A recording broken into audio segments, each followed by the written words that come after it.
Hi everyone, my name's PK, and here I'm very grateful to have Vineet Danwar, who is a mortgage broker. He's got a lot of experience. I'll introduce him in a second, but I'm really excited to do this episode because we're going to be covering 5 essential ways every property investor should improve their borrowing capacity. Okay, its interest rates are higher than what they used to be 2 or 3 years ago, although not really super high compared to long-term averages. But for those of you who are in the market now, you're really wanting to expand your portfolio, start your portfolio, but you're like, PK, like, how do all your clients get all these properties? How do all these other people get all these properties? I can't even borrow one, or I can't even borrow two. Like, I'm a normal person, but how's everyone else doing it? Well, this is the episode for you because we'll go through 5 ways, and these aren't like silly ways. I shouldn't use the word silly because a lot of times when you go to a mortgage broker and you ask, how can I improve my borrowing capacity? They're like, oh, PK, try to earn more income. And it's like, come on, like, thanks for that advice, but I appreciate it.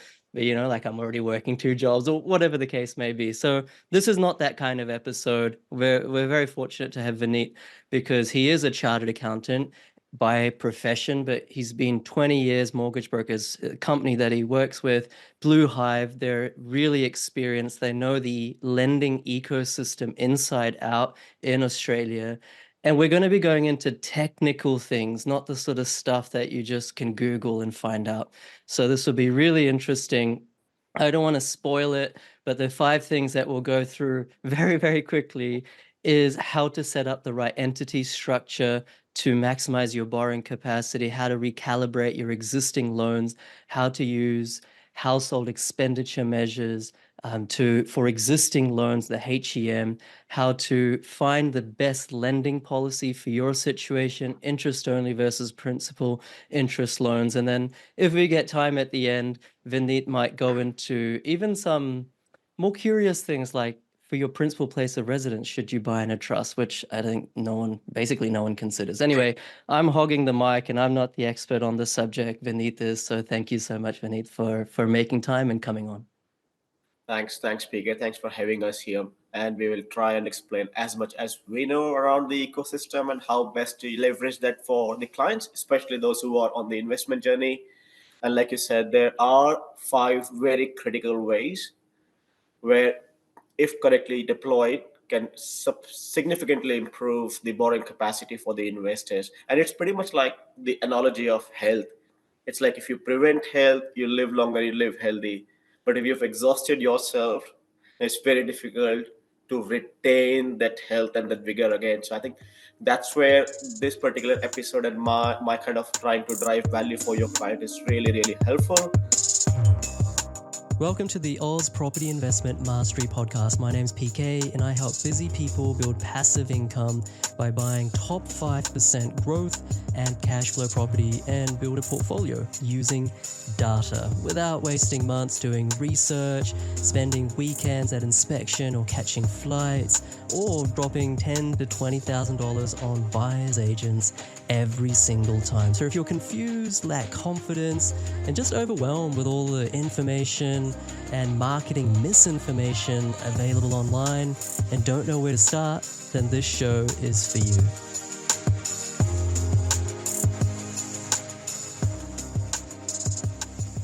So I think the first point first, like you said, what should be the ideal structure, and what should be the timing around it, right? So I think one thing with absolute responsibility we would say is these are answers to difficult problems, but these have to be specific to every family situation. So what we are talking is more generalist, but different family income groups would have different outcomes, and that's where the unique lens would come in when we have but a good structure for a mid-income family group, it's pretty much like working on your health for a long-term basis. If you are in the right structure, and right structure very responsibly has to be right from setting up. So for example, a lot of people use trust as a jargon, but then there are 100 ways you can set up a trust, but banks only like a fair few. So you need to know what's the specific structure that flies within the lending ecosystem as a start. So getting the right structure is your first start. And the more you are in that mid income and low income group, the more critical it is. The industry try to talk you the other way around, the trust are for the riches. It's actually not, because riches are where they want to use negative gearing to offset their taxes. It's the mid-income group like us, the most of the Australian community. We're getting into the right structure right at the start of the game, helps you preserve your borrowing, because it's very easy for most families to exhaust their borrowing just after 2 or 3 purchases. And just so people can resonate with this and relate to it, when you say mid-income bracket or mid-income group, what are we talking here? What's the range in terms of household income? I think household income, husband, wife working with 2 dependents, we are talking 250K to about 400K is the mid-income group. Anything lower than that is also kind of covered here because it becomes super critical for them. Okay. Anything upwards of half a mil is where they are high income earners. Their borrowing capacity is immense. You can actually afford to buy few in your name and still not exhaust your borrowing. Mm-hmm. So on the low, more you are on the lower side of the spectrum, the more critical is to be in this structure. Right, right. So when you say mid, people might think that's 150, but your definition of mid is actually 250 to 500. But it's very interesting. You're saying actually the lower your income, the more critical it becomes, which is, yeah, I don't want to ruin your stream of thought, but just as my thought process, it's like, well, trusts are expensive to set up. There's compliance fees, there's audit fees, tax fees. So it's like, oh, if I'm only earning 100K, like this is whole burden. But actually, you're saying that's where it's even more imperative to go towards a trust structure. It's actually counterintuitive, but it is. And if I just go into the level of the cost versus the benefits, right? Because we're talking very critical stuff here. Like setting up a trust could cost you in that range of $2,000. It's a one-time cost. And then the annual maintenance cost of a trust is about $1,000 roughly with one property. And it kind of goes up with every subsequent buy. Now, imagine this $2,000 setup cost one time for about 3 to 4 properties that you can buy in one single trust. And that's the complexity we will talk about. But if you are able to preserve your borrowing and instead of just being able to max out at three, this structure is able to help you buy 6 or 9 properties, of course, subject to a lot of income generating abilities. That cost in absolute terms is insignificant to the wealth creation opportunities the right structure will open up. So it's absolute cost versus the potential of wealth creation in the right structure. So costs are actually insignificant if you are in the right ecosystem. Yeah, sure. All right, please go ahead. How do we actually expand our borrowing capacity within trust? Yep. So I think with the trust, you expand in the sense you reserve your borrowing capacity. So everything, so think like this, everything that you buy in your name or in your family name as husband, wife, couple, it consumes your borrowing. And banks cannot ignore what's appearing on your credit reports. However, in the legal parlance, trust is a separate entity to individuals. So when you borrow in a trust, it is seen you are seen as a guarantor and not as a principal borrower. Now here's where the ecosystem and the complexity starts opening up, and that's where the game starts. Now a lot of lenders who would see a corporate entity distinct to individuals would say, hey, do we know this particular entity is self-sufficient? That's where your accountant, based on the numbers of the trust and a macro view of your financial income, should be able to support you. As long as your properties are neutral to positive, and even if they're negative to that extent, there are ways and mechanisms to feed into the trust so that they become neutral. So there are legal ways to be very legit in the process and still be able to go back to the bank and say, hey man, yes, we have this entity, but this is self-sufficient, and ignore this for your calculations. Right, right. Because I mean, I don't think it's a new concept. This concept, and maybe you're going to expand upon it in a minute or two.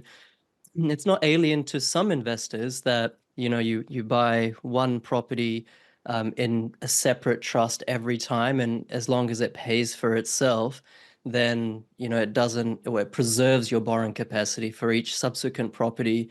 You can set up a separate trust and keep going like that.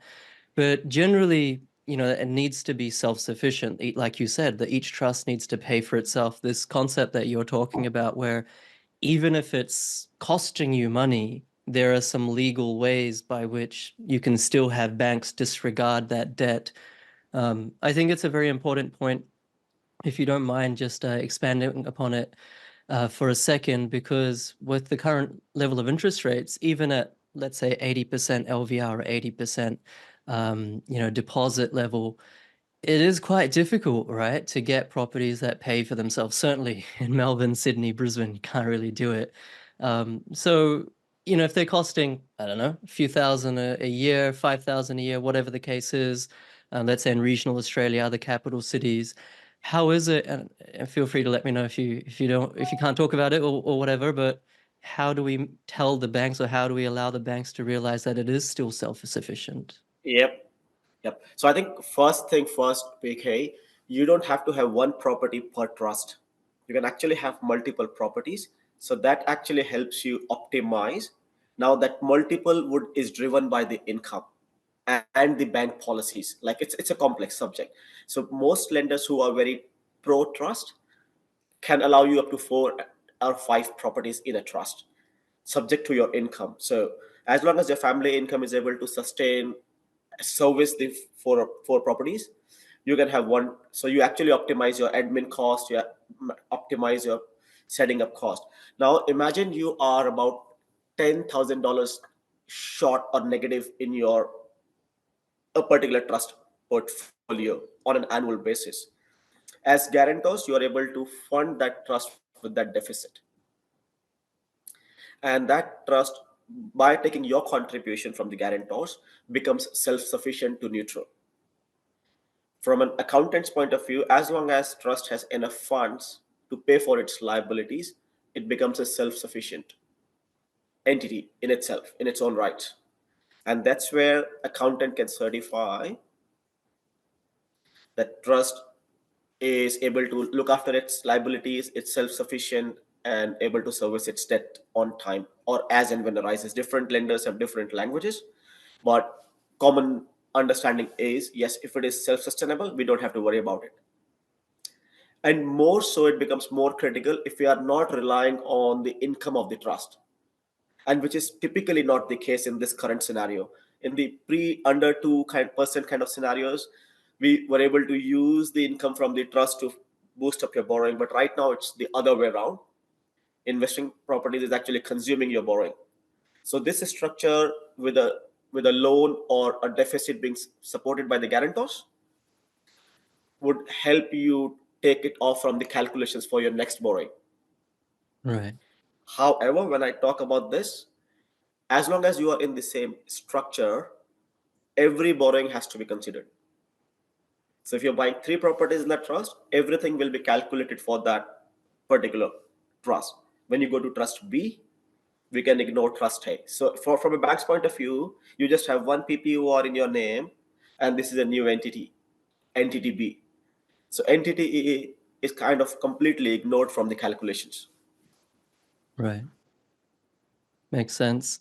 And does it, is it important, or is it vital to set up these trusts, whether it's one trust for a number of properties or then another trust for a number of properties, before you do any investing at all? Or for folks who are listening and maybe they've already got 2 properties in their personal names, or their wife or whatever. Maybe they have a kind of a sneaky trust, which they don't really know how to use properly. And they're kind of maxed out and they're like, wow, structuring is a bit messy. Like, what do you do in that situation? Yep. So our recommendation is you should be in the structure right from your first investment properties. But most investors don't realize the importance of this structure, and they think let's take couple and then we'll think about the structures. But the structure is about preserving your borrowing. It does not open up anything new. So Yeah. if you have exhausted yourself, then no matter what you set up, no structure is going to help you. So a prudent advice is to think about this structure right at the start of your investment journey. Right. And it's a topic of conversation because, like I said, based on the family income, we can time the structures. If you are on that high income family, then you don't have to worry about the structure for a couple. And depends on what are you buying. If you're buying something in Brighton for 3 mil, 4 mil, you would consume yourself again. Mhm. Makes sense. Makes sense.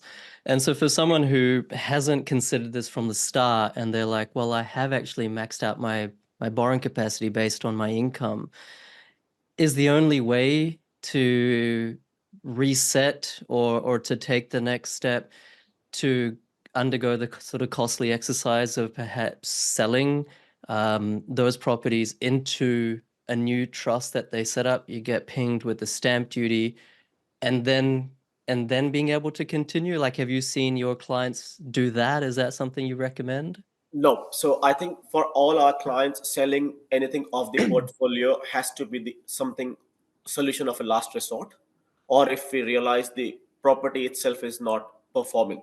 Mhm. However, there are a number of ways that you can, especially someone who has been in the investment journey for a while. For example, there are clients who come to us who've been in the investment journey for 10, 15 years. So we'll take a holistic view of their existing portfolio, and we realize some of their debts have been set up 10, 15 years back. So their remaining term is all about 12 years, for example. In those cases, we actually help them reset again. So we reset new loans for next 30 years. So that helps us, in very critical ways. For example, it helps us, one, use the current valuation of the property to optimize the borrowing. We also extend the term of the loan, which again optimizes your borrowing. So you actually, and if you are almost 10, 12 years in your PPOR journey, we're actually able to convert that debt into an investment debt. So it actually gives you the negative gearing advantage also. Like, I'm telling you a lot of magic wands that goes in the ecosystem, but people don't realize. But yes, recalibrating your portfolio, especially if you have been in the journey for 10 odd years, is a very good way to reset, and it will open up, it does open up for, we have clients who come to us with kind of almost exhausted with few $1 million kind of portfolio, and just by resetting and getting it to the right lenders, opens up about another $1 million kind of borrowing capacity. And people don't realize that lending ecosystem kind of continuously evolves. So the policies that were relevant 10 years back have changed significantly. So banks take a very different view of you based on your income group, age group, the asset value, and we can use the best policies for you at this point in time to reset. So recalibration can open up. So yeah. Right. So what were the, and this is point two, we've kind of gone to point two. I do want to come back to point one. I just have one or two questions more, but what were the Yeah. main items that you just mentioned that people should consider, go to their broker or whoever they deal with in terms of the second point of how to improve borrowing capacity, recalibrate your existing loans? So you mentioned one, which is where, let's say you've got 12 years left on your loan, you stretch it out back to 30 years. I don't know what the technical name for that is, but what were the other ones that you just mentioned? You could convert your PPO or debt into investment debt. And the reason is because you can actually explain, my PPOR is kind of paid off. I'm using that property as a security to use for investment purposes. And that could help you maximize or optimize is the right word for borrowing, because how the banks calculate investment debt versus PPOR debt, the calculators give you a different outcome. So are you talking about debt recycling here? Are you talking about some way where you justify to the bank that my entire PPOR loan is actually, funding as a security, it's You funding my explain to them. investments? I think you explain to them, you tell them the logic of what you're trying to set up for the client and how the funds are going to be used. But like I said, debt recycling is kind of is a topic that is part of this whole conversation. It's nothing out of this.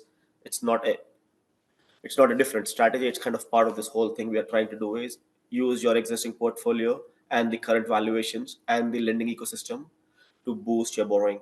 overall. So it's a holistic view of doing things. Right. So under the banner of recalibrating existing loans, they're stretching out the loan term. And of course, because you amortize those, the principal repayments over a longer period of time, therefore the cash flow position improves, serviceability calculators are benefited. There's the debt recycling or converting PPR debt into investment debt, making it deductible. And because the banks perceive investment debt with a different light, that perhaps increases your borrowing capacity. What other items fall under this banner of recalibrating existing loans?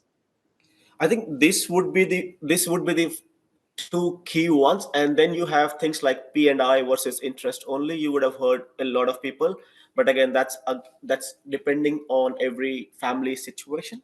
Like P&I is one of our most recommended approach because it helps you pay your debt with every installment. Mm-hmm. However, if you are in a situation where you pretty much have no savings left and you want to accumulate cash over next 12 months or 24 months, then we recommend you go IO path, interest only. But interest only does consume your borrowing more than the principal and interest. And it's not in an investor's favor or for a long-term basis because your debt kind of stays constant. It's not reducing on a consistent basis with every installment you pay. Yeah. So it's a short-term strategy to boost your cash savings for your subsequent buy. So again, reset again after 2 years. Once you have enough cash for the next deposit, you use it. But more often than not, because we recalibrate and we use the valuations, you're able to use the equity out of your current portfolio itself to fund your next one. And it's actually, we take you to almost 100 or 105 kind of borrowing Mm-hmm. because we are using the debt for the deposit and we are using 80 or 90%. And as a matter of fact, because you use the technique to recalibrate, it actually helps you bring down the pricing. So you don't have to worry about going to tier two, tier three when you can stay within the tier one with better pricing. Right, right.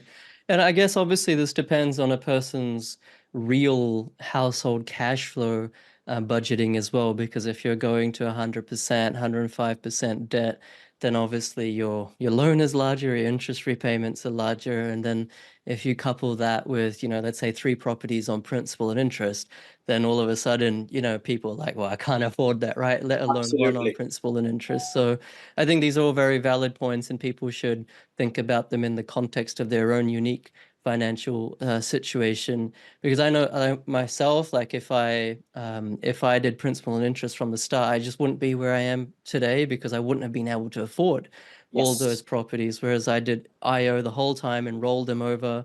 And back when I started, you could call Commonwealth Bank and they would roll over the interest only period, like with a phone call. Now you have to refinance it, but I've refinanced it multiple times, and that's just preserved my household budget cash flow. And then you could use those surplus funds to fund, like you said, subsequent deposits. And like I think it's interest only as a strategy, as a generalization for those who are aggressively wanting to build their portfolio because they're bought in. They're sort of doubling down on property as the vehicle for their wealth creation, which is what I did, and everyone should do what they're comfortable with. But I think that's a really good point. I know we're jumping around a bit here, Vineet, but back to the first borrowing capacity topic we talked about, which was trust. Yes. I just want to solidify this in people's minds.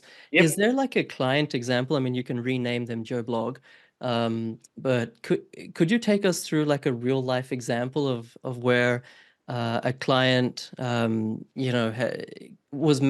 have been maxed out if they had not bought under trust, but they went on to buy, I don't know, four, five, six, seven, Yep. eight, nine properties?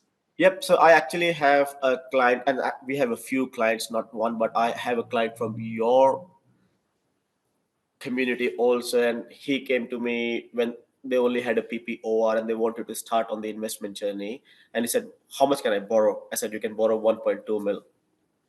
And he's like, "But I want 10 properties. I've Okay. come from PK's course. I want 10 properties." Yeah, I sure. said, "You can't, man. Just divide 1.2 by 10 and it's 1.2. Can you buy something in 1.2?" And he's like, "No." I said, "What's your average purchase price?" He said, "Somewhere between 4 to 5." I said, "Let's start conservative. You are able to buy something at 400K. All that you can buy is 1.2 mil. So three properties and you max out." And this is a family income of 250K kind of a number that we're talking about. So I'm not talking about high income earner or a very low income earner, mid segment, 250K husband wife. And then we kind of negotiated and discussed how a structure could help you. And we went through the whole education process, the modeling. We did the modeling for them, and we actually helped them set up the structure. So at this point, they have three properties plus a PPOR, and the three investment properties are bought in a structure. And coming next financial year, we can again buy three more. So from maxing out to three for your life, we are using the next financial year, July onwards, to buy three more. So the I think the premise or the base assumption here is you are able to preserve your income generation ability. So as long as you are on the same family income, we will have this structure in place. We have the ecosystem around you, and we'll let you keep buying as long as the cash flow of the family is there. So we are very conscious of responsible lending. So we are not trying to maximize and throw people under the debt. So we are very, very conscious. So hence the advice has to be specific to every family situation. But this is a classic example where we actually help a client not just max out at three, but create the ability to continue to use these structures for your subsequent purchases.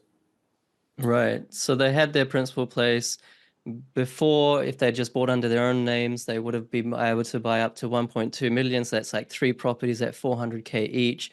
They went off and got $1.2 million worth of property under a trust, three property at 400K. But now, because they bought it under trust, that entire 1.2 is preserved still. Reserve. And so then next year, they can buy another three, let's say at 400 each, in a different trust. And then I know there's responsible lending and all that. But where's the cap to this? Like in the subsequent year, could they go off and set up a third trust and buy another three, another three? Like where does it end?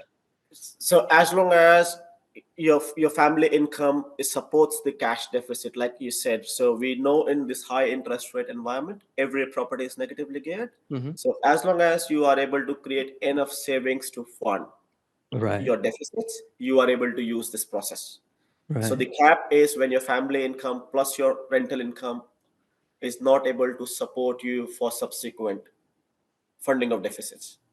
right. But that's a long way drawn in comparison to if you start buying everything under your name. I So understand. I yeah, understand. And so, like what I'm seeing with my clients, and I'm sure lots of people who are buying well are seeing this, where, right now you buy a property.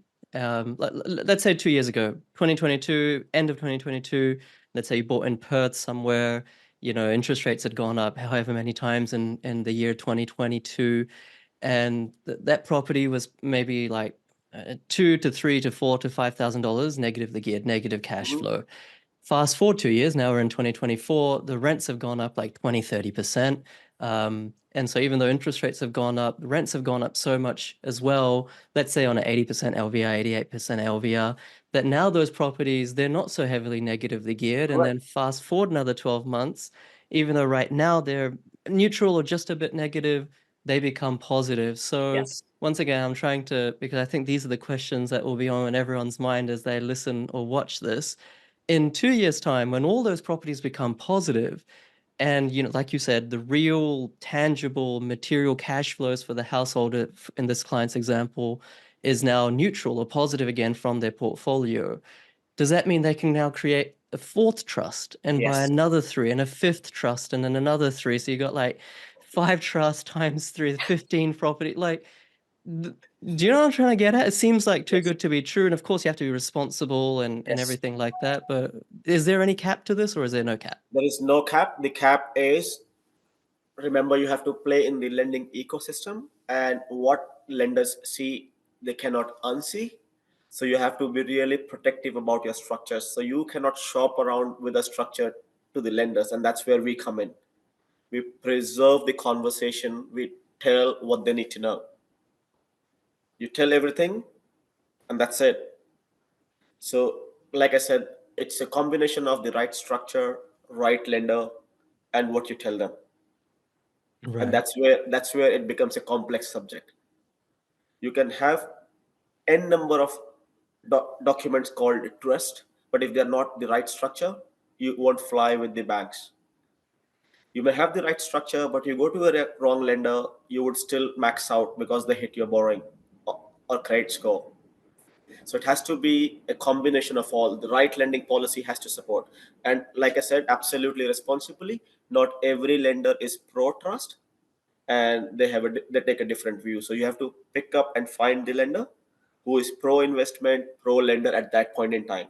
So lender A, for example, is aggressive today, does not necessarily mean 12 months later they would have the same aggression towards investment properties. So It what will work. happens then in at 12 months time from now, Vineet, if you've doubled down with lender A and then 12 months time their bank policies change, their net interest margins change, and now they're not so favorable towards investors. Does that mean you need to refinance everything to a different No, lender? actually not. So because your current portfolio is stays neutral to positive, like we've discussed, so you find the new lender for the new structure. Hmm. That's how it is. So you don't take the whole setup to the new lender. You don't. That's the biggest mistake you would do. You need to really preserve your conversation with the lenders. They need to know, and we are absolutely responsible in this conversation. It's not required to tell them more than what they need to know as per their policies. Right, right. I think it's an important point. Like, this is nothing that you're saying is like dodgy stuff. This is not No, sketchy business. This is all straight and narrow down the line, all very legit and legal. But it's a case of understanding how you can play the game. We're not going around the border or the perimeter of the game, but we're just playing the game in the way that it's intended to be played. And I don't know if it's a trade secret or whatever, Vinny, and you don't have to tell me, but like, what are the lenders right now that are quite favorable towards this approach? do you want me to name the lenders if you If you may? want, yeah. I would not. I would refrain Okay. just because, not because of the community, but Yeah. because of the lenders themselves. Okay. Okay. So But these are yeah, like tier one lenders, right? You're talking about? tier one, tier two. Yep, Yeah. yep, yep. All right, all right. Cool. No, this is very, very interesting. And I think a lot of people will be listening right now or watching thinking, I wish I knew this before I bought my first property, before I bought my second property, because now I'm already capped out. For people like that, what should they be doing right now? I think what's missed is missed, but you still have a lot that can be done around recalibrating. And if we are able to open up something for you, at least preserve that bit by getting into the right structures. So it's never too late. You might still have 600K or $1 million left despite all your previous mistakes, but you can actually preserve that bit and use that fast forward. And as you kind of optimize your property portfolio, some properties have come to fruition because they have done the capital growth and you have to drop them. So as and when you drop your existing portfolio, the new acquisitions then come in the right structures. So you keep correcting over the years, and then eventually you would have a very calibrated portfolio under the right structures. Right, right. And look, I'm the same as you. I think the transaction costs of buying and selling property in Australia are very cost prohibitive in terms of, just whimsically selling. Selling is something that should be thought about twice, three times, four times before you pull the trigger. But maybe there are folks out there that truly do have quote unquote dud properties or properties that have run their journey, run their course, and if they're in that situation and they're currently maxed out, then perhaps with the right team around you, with the right data, with the right mentors, you could consider selling and then embedding yourself in this. Yes.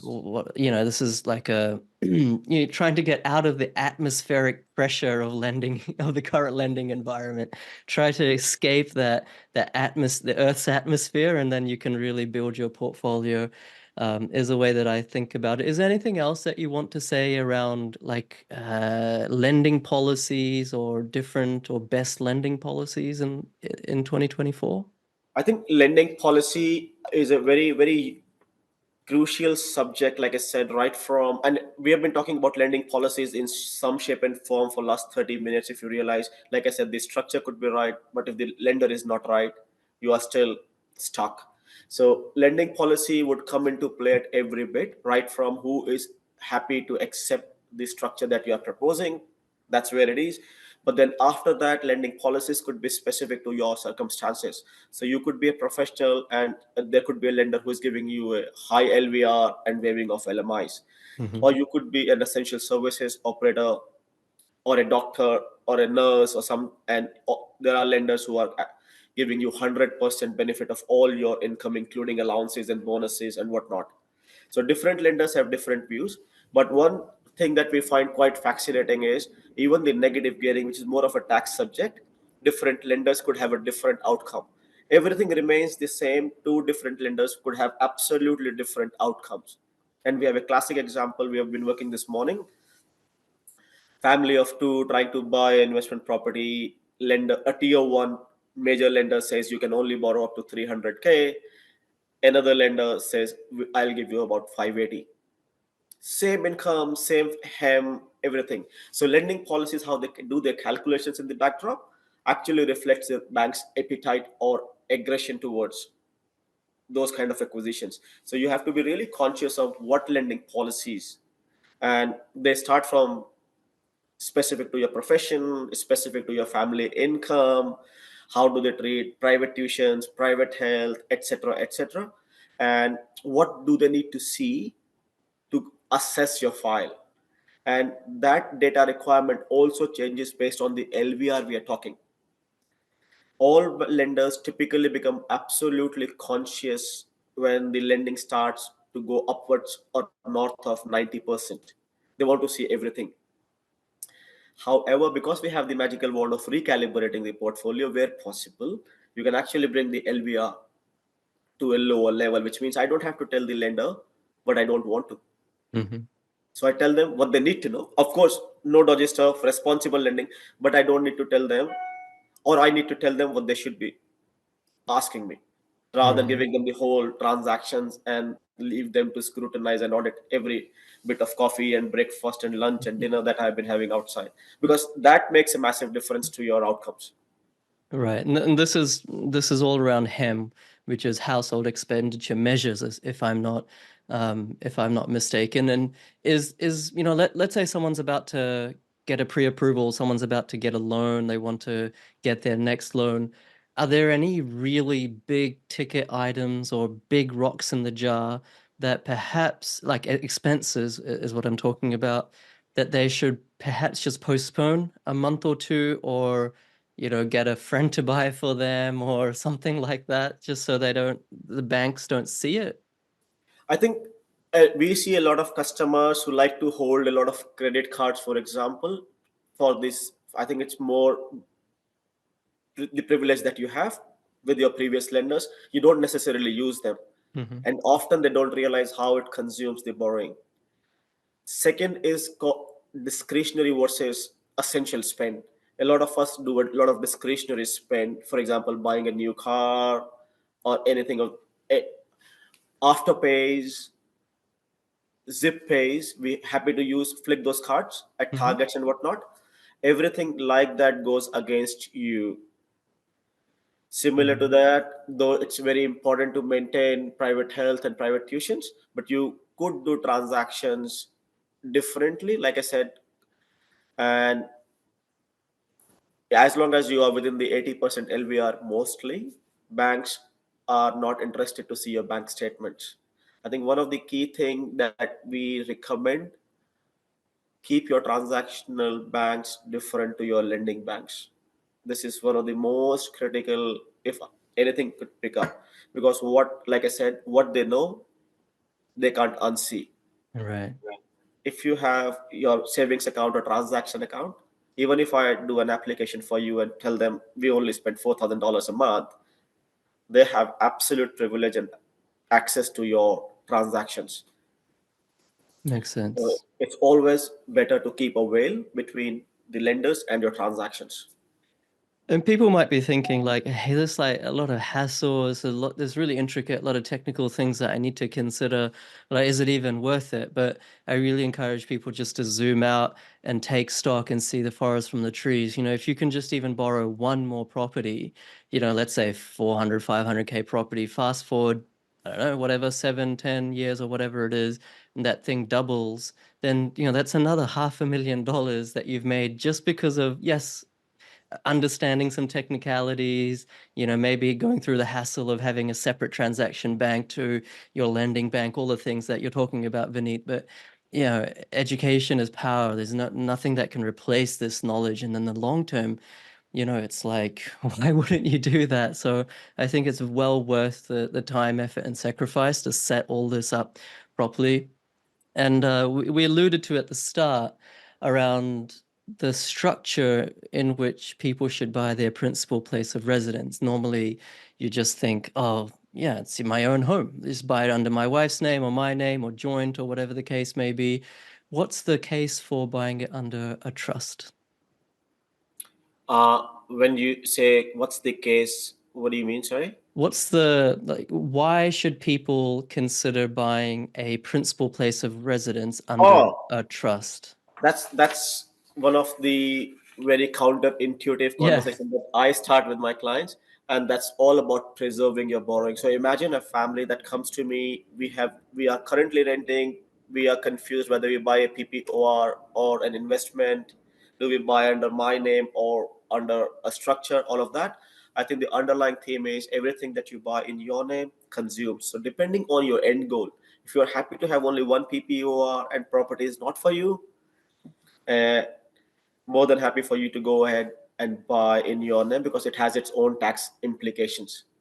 But if you are someone who is again in that mid-income family group, you have limited borrowing and you are in a way trying to build an investment portfolio that kind of serves you well for your retirement, then sacrificing a bit of capital gain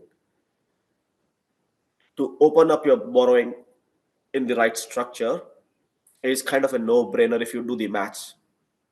yeah, And to most of my clients, I say just think about you are talking about PPOR, which you are never going to sell in your life because that's your dream home. You're going to stay in your family. All you are either downsize when you retire or you are dead and it becomes a for your inheritors to execute the will.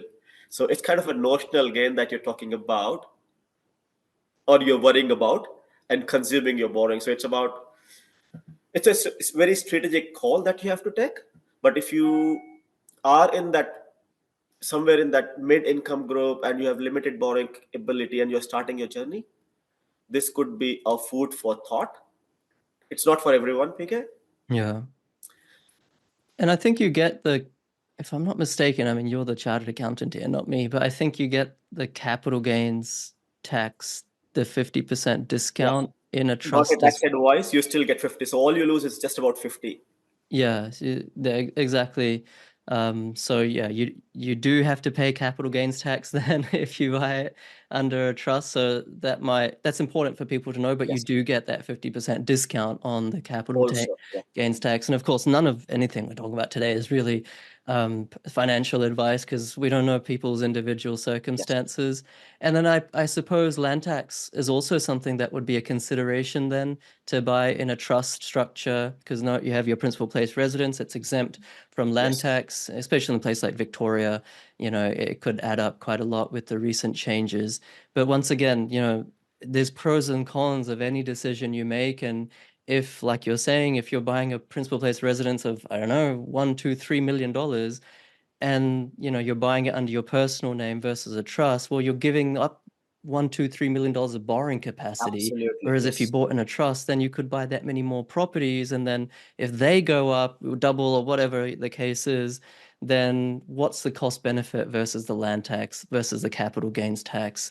So these are all the things that people like. No one, you can't trust these types of decisions to anyone else. You need to take control, and it's fantastic people like Vineet who can provide you the right information at the right steps. But I think people need to educate themselves to manage their team and make their own decisions at the end of the day.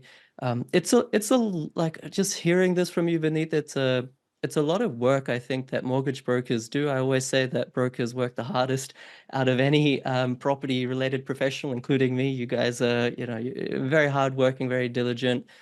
How many hours, like for someone who wants to set up this trust structure, they go on to buy two, three, four, five, six, seven, eight properties. Like you're probably spending like days worth of your time on their account, right?